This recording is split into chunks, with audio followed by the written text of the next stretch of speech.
Today I wanted to talk to you guys a little bit about if I am regretting getting the Switch 2.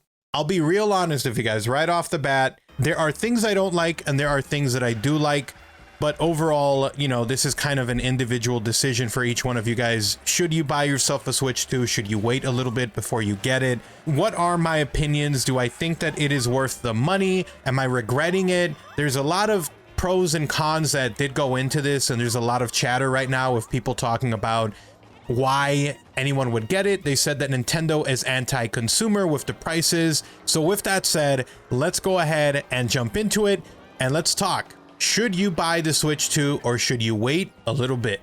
Let's do it. All right, so first of all, let's go ahead and talk about the elephant in the room, and that is the launch lineup. So this is not really that great. There's quite a handful of games that did come out that were exclusively upgraded for the Switch 2 that are, I guess you couldn't call them newish games, but they're not really new games. Games like Cyberpunk, don't get me wrong, it looks visually appealing, but that game is already very old.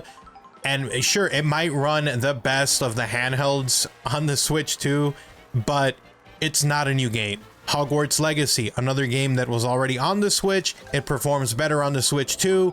Not a new game. So there's not really anything new besides Mario Kart World. Now, don't get me wrong, I am thoroughly enjoying Mario Kart World. I'm really enjoying it.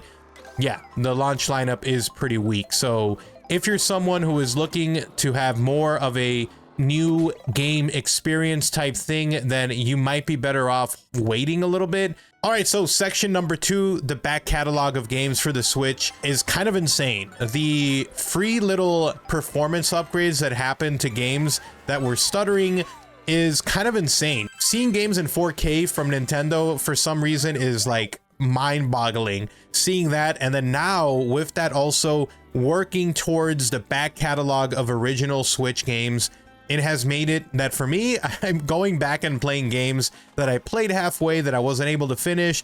So personally, as someone who has a lot of games that I bought for the original Switch, it's kind of awesome to go back and now do that. The back catalog of glowed up games is kind of keeping me happy and still putting a smile on my face as I'm playing on my Switch 2.